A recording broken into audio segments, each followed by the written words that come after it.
So, hi, Serilda. How are you? I'm doing well. How are you?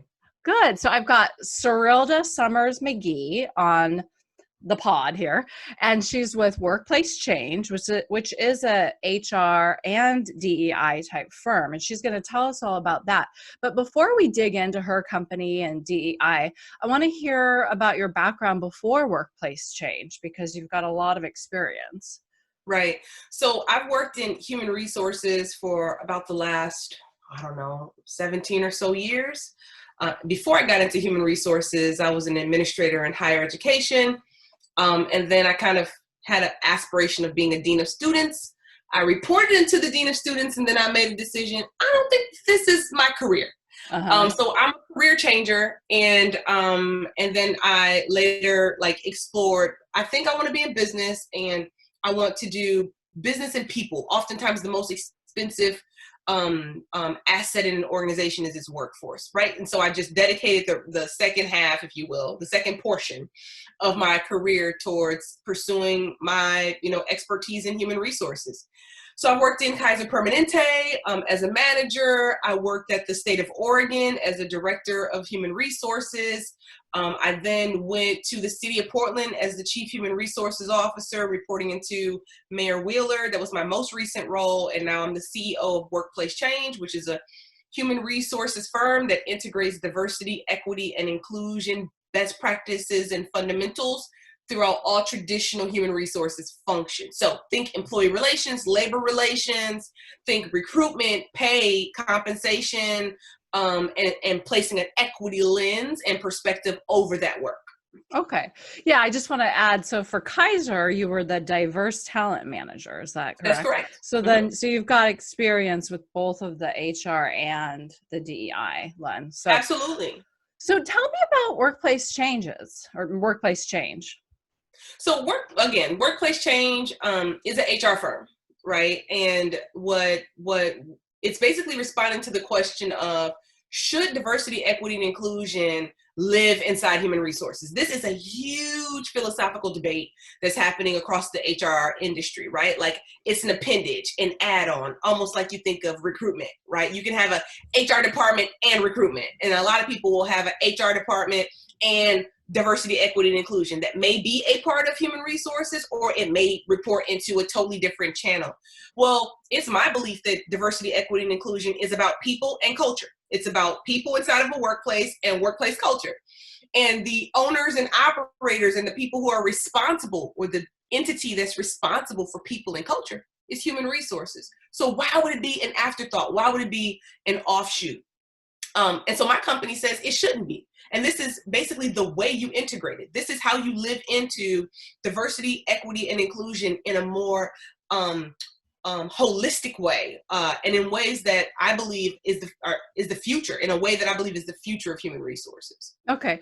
So I'm curious about, you mentioned that there's a debate going on in the industry. And so the people that don't think that it should be included in HR, what do they think it should be then? Well, they think it should be like a subdivision, right? Like it shouldn't be integrated into all of the other subdivisions. So if you do big human resources, right?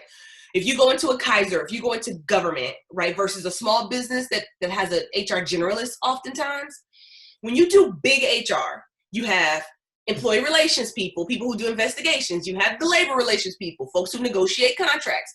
You have the recruiters who are going to find the talent and bringing them in. Sometimes you'll have the new hire folks who do your paperwork and all of the, onboarding processes. You'll also have, class and comp, classification, compensation, benefits. So they have all of these little subsections. Some sections more powerful, some sections more, that are larger, more invested in than others. And many people believe that diversity, equity, and inclusion, how you demonstrate your commitment to it, is to make a division, diversity, equity, and inclusion. But the challenge with that is, for people who want to avoid diversity, equity, and inclusion, it makes it really easy for them, right? You just don't invite those people who talk about those things into the conversation. But if benefits, class comp, employee relations, recruitment, labor relations, if they were all talking about human resource or diversity, equity, and inclusion, and its applicability to their division, if they were all passionate about it and focused on equity and inclusion of all people as they're administering their work, what would HR look like? And then who could avoid it? Right? And so that is the premise upon which the workplace change was established. If you want workplace change, you have to have diversity, equity, and inclusion be a part of the discussion. Okay. Yeah, it's just interesting to hear you talk about HR. Earlier, you on our pre-call, you talked about HR being kind of, there's 2 points with HR. There's the accountability, Right. which is you're saying HR can hold you accountable for whatever. It might be DEI or something else, right? So if you want to talk about that. And then I also want to talk about what you had originally said about HR policing and possibly that minorities are more policed in HR, which is just really interesting when you think about the tie-in with what's going on right now. Oh, precisely. So accountability is going to get into policing, right? Law and order, accountability, order, right? At making sure that you do what is expected of you. So human resources becomes kind of the accountability lever with respect to management.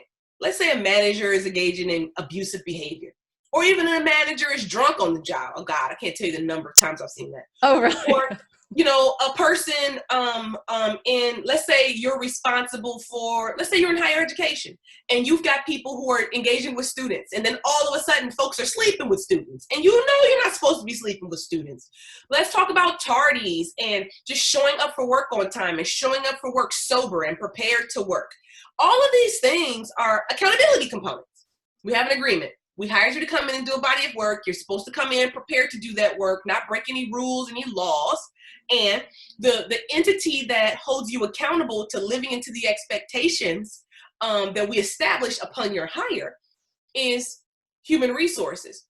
But oftentimes human resources is only focused on the employee side of the house, like the individual contributor, right?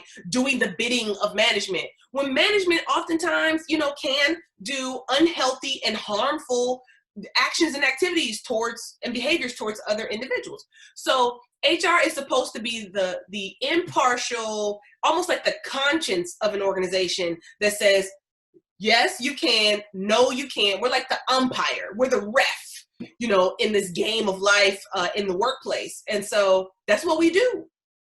And so do you think it's hard, and this is probably what your company does, is I still think it would be hard to hold management accountable, not necessarily, maybe not even for DEI, but just anything, holding them accountable when they are your bosses. So what advice would you have for an HR manager, or is that what you guys do, is help these? Well, you have one boss, right, as a HR professional. So in my roles, I always reported over the past probably decade, I've reported into whoever the CEO of the organization is. Okay. So that's my boss. Now, it's hard for me to go to my boss and say, hey, you broke a law here, brother. That's more so his board and things of that nature. That becomes very uncomfortable and challenging when your actual boss is the person who's doing not so great things and doesn't listen to counsel. As far as the other managers, they're not your boss, right? Like, they are your client, right? You provide them with advice, counsel, coaching, etc. But so is the workforce. They're also your clients. You're providing them with health insurance, counsel, counsel, and coaching as well. So I don't think that if you come in with the paradigm that every manager or supervisor is your boss, you are already kind of hustling backwards. Like you're moving about this in the wrong way. Holding managers accountable.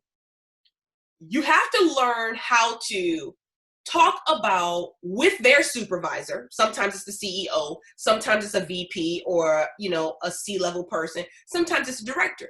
You have to let them know kind of what your obligation is, what the infraction is, what your recommended next steps are, and the fact that not responding is not an option. And here's the reason why it's not an option. Because the role of human resources is to make sure that the company is in good standing. You're not going to get sued, right? You're not going to be out of compliance and have a bunch of fines lodged against you by different governmental agencies. That's what we do. And so it's really quite simple to tell a person what is expected of them or tell their boss, right? Like, this is the investigation. This is what we have identified. And these are the next actions that need to happen. You got action A and B. One is more severe than the other, or one is more lax than the other, but you need to choose A or B. Like, that's my job. Okay. And how, I have way too many questions. I'm just kind of popcorning all over the place, but how often do you see HR working with PR in this? So when you're talking about a problem that might occur or that might have occurred, and HR is holding the problem accountable, but where does PR, when you were looking at it from a crisis lens, where does that come in, if at all? Oh man. So it really all depends about the ecosystem, right? I worked in big government and big healthcare. So PR is huge, right? If there's a big negotiation with the union, if there's a strike, that's all HR terrain, but it's going to be in the media for sure. What are our talking points? What are our positions, etc. Also, when right now, Adidas in the newspaper yesterday because the global HR representative for Adidas is stepping down. She's stepping down because the Black employees inside Adidas have been complaining about the inequities and the unfairnesses that exist inside Adidas. And they've been going to her for help. They've been going to her because it's her job. That's like her responsibility to address these matters in a very forward-thinking way. Well, that's a PR crisis, right? She should have been working in concert, and she likely was working in concert with PR. That was one of the things that kind of got them into trouble because her approach and response to it was like, oh, this is just, a bunch of, folks who are just kind of complaining about some things. It's not a big deal. And they ran with that. No, that was a bad calculus. So I work with PR a lot. I actually get a lot of my clients from PR. They're doing crisis management, and then the workforce is on fire about whatever the crisis is that's going on, and they need someone to come in and help them figure out how to earn the trust of the workforce again, and what commitments can management make to make the workforce feel confident in where the direction that the leadership is headed in, and then communicate that with the public who are their consumers or whatever, or shareholders. So I do a lot of work with PR, and quite frankly, I have most of my career. Oh, really? Okay. But so there's a lot to say about that. It seems like, and this is where I do want to hear more about your company and who your clients are. I mean, it's nice that they're calling you when maybe there's an issue, but maybe they should be calling you before there's an issue. And if you are, and here's the thing, this is a PR podcast. So I just have to say, if you're a forward thinking PR person, maybe you do connect your clients with workplace change before there's a problem. I mean, what a concept. And one of my crisis points for PR people is don't get into a crisis. So how I can do that, I'll just tell you. I work with ethical companies, right? So that's number one. Number two, everyone makes mistakes. So there's that. So it's not like every client's fired when there's a crisis, but still, anyway. So I don't remember my original question to you. Right. I think it's the proactivity, right? And the relationship with PR firms. Most of the PR firms we work with try to be very proactive. Right? No, I mean, I just wish and I bet you wish that these companies would be calling you before there's a problem. So absolutely. Are you getting more calls now though, before there's a problem? No, I mean, people are hair on fire right now because of the social unrest that's happening based on just inequities that have existed for a very long time. And at first people were like, oh no, this is just about police. No, this is about the over policing of Black bodies and other bodies of color and marginalized bodies in the world, like in the workplace, in when we go and we consume products in stores, like across the board. And so I think a lot of folks didn't expect for it to be, the civil unrest to be so far reaching and for accountability to move forward in the way that it has. I have a friend who refers to this as like the third reconstructionist era for America. Like we will likely never be as we were. Like too much has happened, too much has been exposed, and too many people's expectations have been heightened. So folks are calling us not nearly as proactively as they should, right? A lot of folks, workforces are angry. And so they're like, oh my gosh, what are we going to do about, how angry these folks are? And I'm a victim to their anger. And it's like, You have way too much power to be a victim, my dear, right? And then other folks are like, okay, we don't have any problems right now, mostly because we're a very homogenous workforce, meaning our entire leadership team is all white. So that's a problem, But isn't you it? think? I mean, I don't know. I don't even know where to begin with that, but yeah. Right. Our entire leadership team is white. That's a lot of companies, particularly in the Pacific Northwest. And if you're listening, right, like do just a quick surveil of your, leadership team. How diverse is it? And I bet you, if you're in the Pacific Northwest, you're going to say not very or not at all. Okay. And then the next level of layer of management is also homogenous. And so they're coming and they're saying, okay, Serilda, I don't think that this is acceptable anymore. So those are the folks who are trying to be a bit more proactive and saying, like, let's train our workforce up on like how to be aware of the biases that have clearly allowed for us to be a very homogenous workplace. And then let's, fill our tool belts on what like inclusion really looks like and feels like while we're concurrently trying to find underrepresented talent to fill vacancies that we currently have or future vacancies that are on the horizon. And I'm definitely talking to a lot of folks about diversifying their executive boards. Not just, nonprofit boards tend to be very diverse, but the corporate boards are incredibly homogenous again. So that gone are the days where it's socially acceptable for you to just have an all white leadership council and think that it's okay and representative of the future state of your organization in the world. So then there's 2 points that we used to hear about this that are not going to fly anymore. Okay? That's right. So, well, one is that Portland's white. So that's not an excuse. Okay. So we need to talk about that. The other point is the industry is, you want to say it's typically all male, but it's not like that they're all white, but they probably are. But they do say that in some industries, especially tech.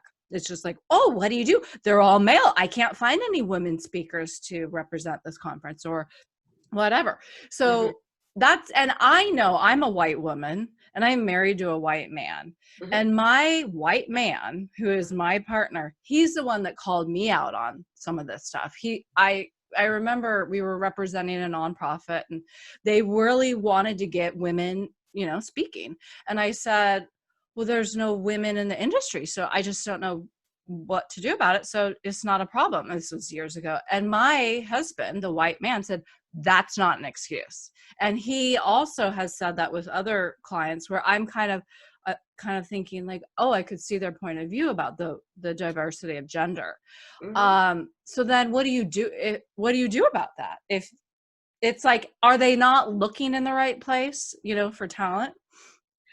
Well, yes, they're not looking in the right place for talent. And they're not putting a lot of energy into it. And quite frankly, if you really want to build a relationship with historically underrepresented folks, right, in the tech sector, white men, Asian men fare very well in that particular sector.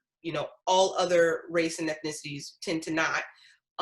And white women are definitely not represented as prominently as they could, but they're more represented than any other minority groups. And so what I would tell them is that the reason why you're so easily able to find the white representatives is because that's your network, right? And so expand your network now before you have an ask, right? Before you have a position where you're saying like, hey, can you direct people to this position? I wrote a book, it's called Change the Work Game, How to Recruit and Sustain a Diverse Workforce. And one of the things I say in my book, it's like, once you have this awakening of, I think I want to be diverse, I'm like, I'm there now. People of color are not going to drop like raindrops at your doorstep. Like, oh, they want us now, let's run to them. No, you need to forge a relationship and you need to, expand your network and you need to just build with those communities. In the absence of that, you're going to get what you've always gotten. And in today's time, that's not acceptable anymore. Well, yeah, I would think so. Where can people find your book? It's on Amazon. Oh, good. Okay. So if you Google Serilda in Amazon, the book is going to pop up. And it's actually incredibly popular still. Like it's 3.5 years old and it still sells 10 to 100 copies a month. Oh, for great. 3.5 years, which is crazy to me. Every time I get the little statement, I'm like, people still buy this book. Like, wow, it's still valuable to folks. Well, I do think a lot of leaders do want a diverse talent pool, and they think that they don't know, they don't think that they have access to that, especially in Portland. But and again, and now they're learning that it's not an excuse. They're learning, and so they are reaching out for help by reading your book or listening to podcasts. And if it's in your book and you don't want to get too into it, we can just point people to your book. But my question would be, how do you network when you're a leader with diverse communities? How do you reach out and forge new connections when you've just kind of been stuck in your own way? Well, I mean, you have to get uncomfortable. There's so many organizations that have fundraisers, that have, what is a traditional networking event that you go to, right? So you're going to certain social outlets put up, certain social events that are put on by, organizations that you are interested in. Just take an interest in organizations that are more diverse, right? And then go to their events. And then when you go to the event, don't just stick with the same, 5 white, folks that you came with. Make it a point to say, I'm going to meet 3 new people today, 3 new people of color. I'm going to follow up with them for coffee or tea or a Zoom in the days of COVID. And then I'm going to continue to have relationship with them over time, just like you do with your white colleagues. So it's not complex. And I balk at the idea that folks just not recognize that they're not diverse and it's not acceptable. Like that's not even true. I work in enough ecosystems. I worked with 70 companies last year. So far this year, we worked with more than 100 companies. Let's be very clear about what's going on.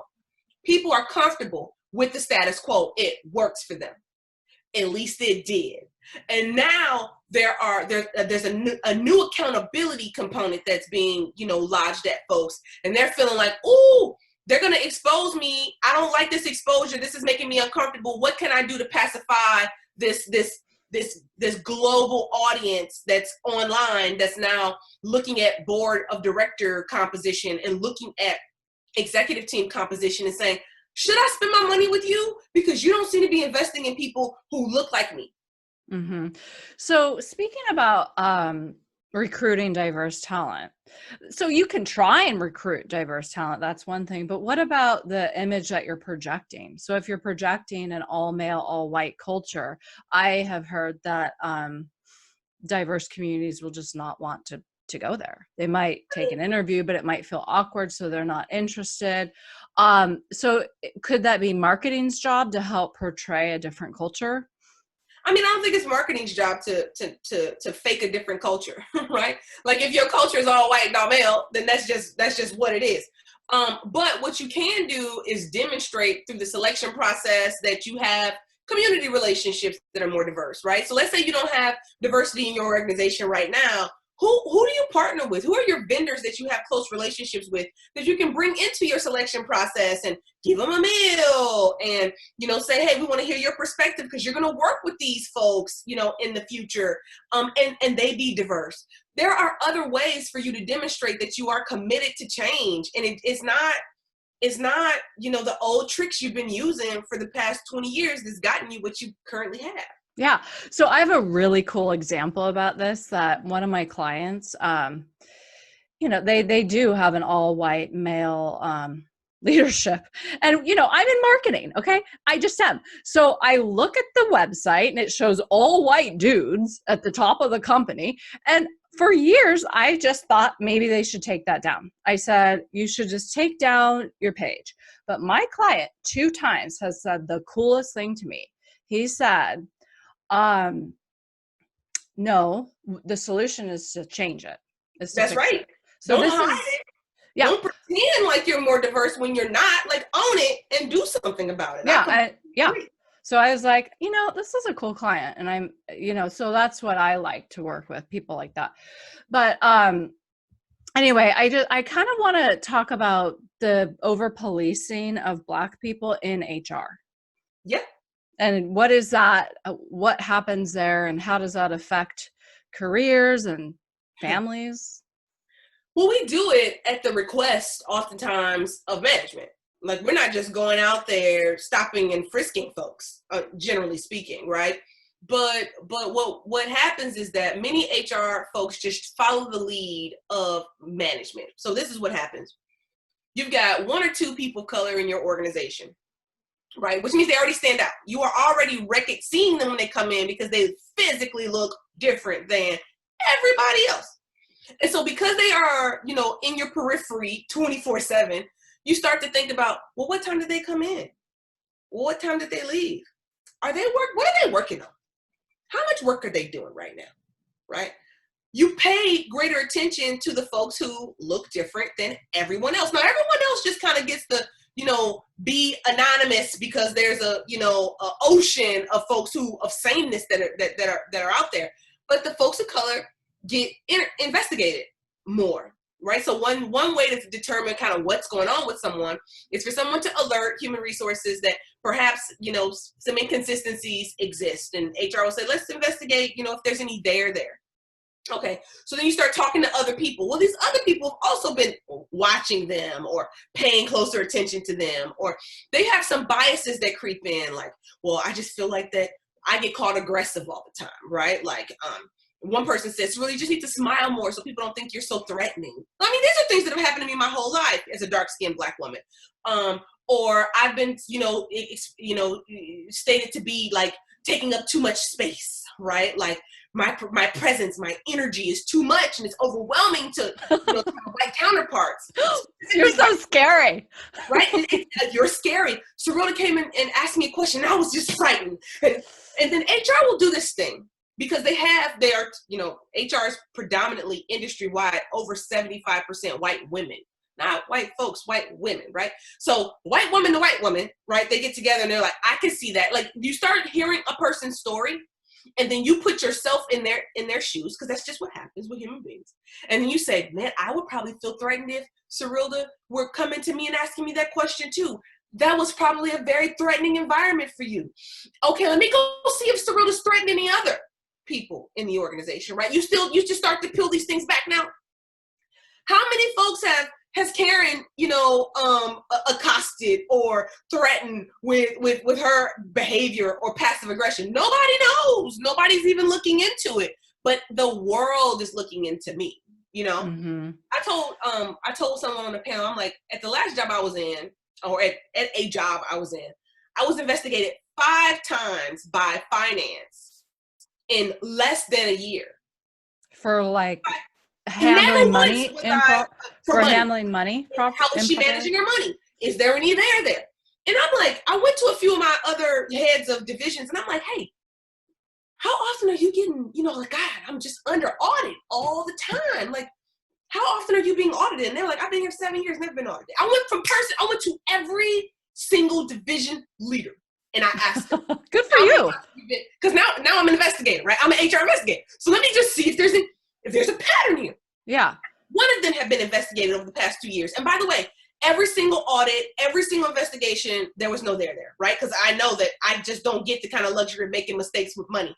So I go to the head of the finance division and I say, hey, what is going on here? And she was like, oh, just doing our job, just making sure everything's thorough. And I'm like, this feels like stopping and frisking. You are only investigating me. And her response was, well, no, we're going to start investigating others now, right? Like I alerted her to the fact that inequities were happening. I'm being over-policed. I'm being basically shaken down on a regular cadence. It's very stressful for me and my entire team of nearly 100 people. And the response was, well, we'll do it to other people now too. No, don't do it to anybody. Why don't you get some certain, things that are alerts, like certain triggers, and then you do it, and then it's consistent. Those are the kinds of things that are traumatic to folks in the workplace. And those are the kinds of changes where, like, who's holding her accountable? Who's HR for HR? Who do I go to talk about I'm being harassed in the workplace? And it's not just happening if it can happen to a Black exec, imagine what's happening to individual contributors throughout the organization. Right, because you were an exec, is what you mean. I'm an exec. I'm very powerful, right? I have great access. Yeah, so you were, I'll just say, you were the chief of HR for the city of Portland. I was. It's kind of a big deal. It was a very big deal. Yeah.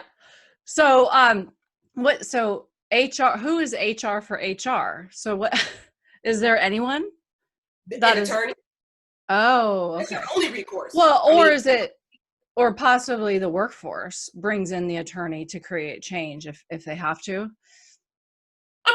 anyone can sue, right? But then HR and legal, will pursue that. But if HR has a challenge, you have to go to either the government, so like make a BOLI or OFCCP complaint, or you need to get an attorney and basically say, these are my grievances. They can investigate, they can broker a deal or a resolution. But when you're in HR and you're at the top, it's pretty lonely. Oh, I'm sure.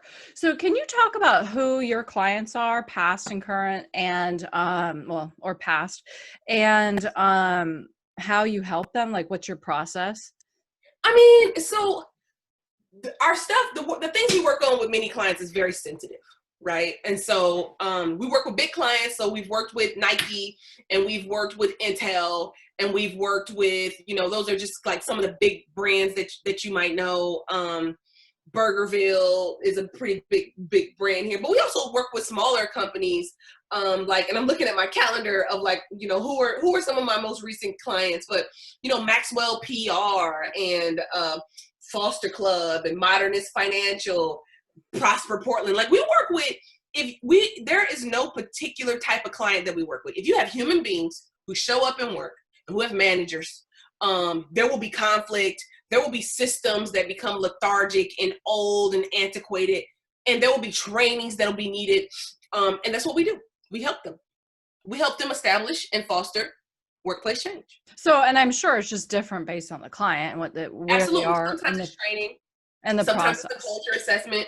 Sometimes it's crisis management, right? Like lawsuits, and we're in trouble. We may have done something wrong. We need to do a better job. Like, we need to be better, more responsive to our workforce. We've been hearing from the workforce that they're frustrated. Can we do an assessment on how are they feeling? What do they like? What don't they like?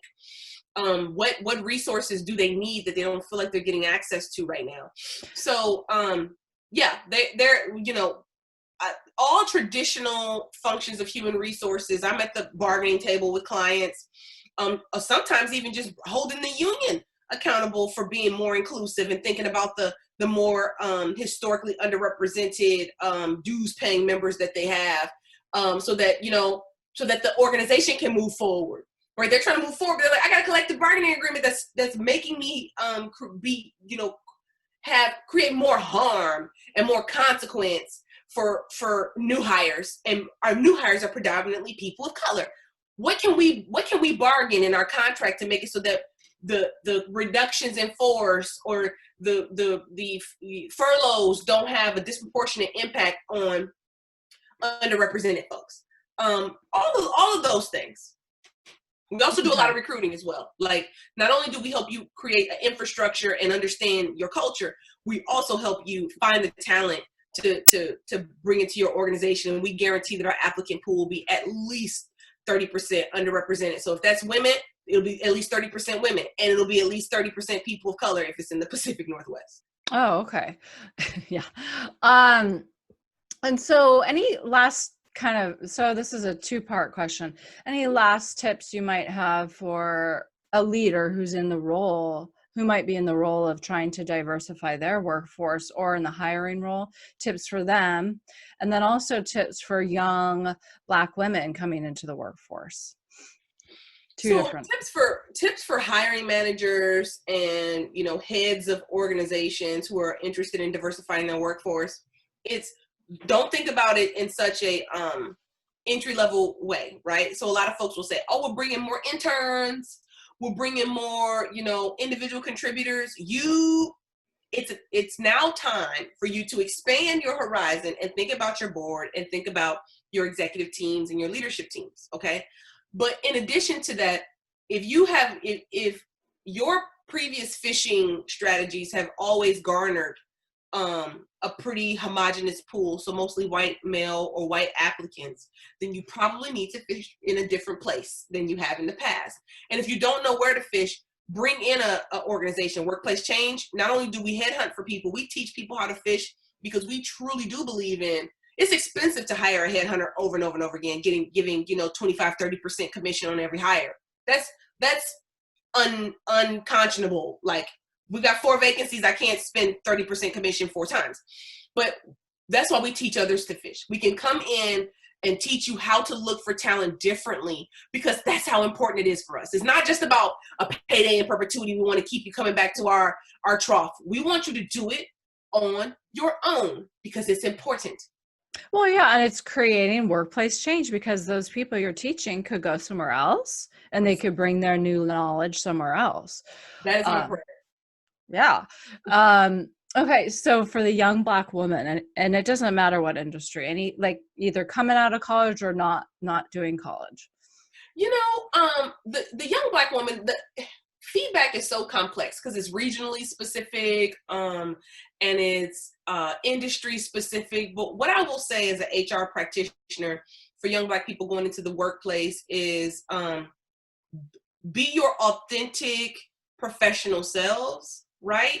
I remember when I was, coming out, people would say, to get these corporate jobs, you have to have straight hair and you've got to, be in a very tight box, and, you can't wear bright colors because you don't want to come across as too exotic or too aggressive, or, you have to put yourself in this very, very tight box to avoid biases and stereotypes that they'll make about you if you play into the biases that they already have about you.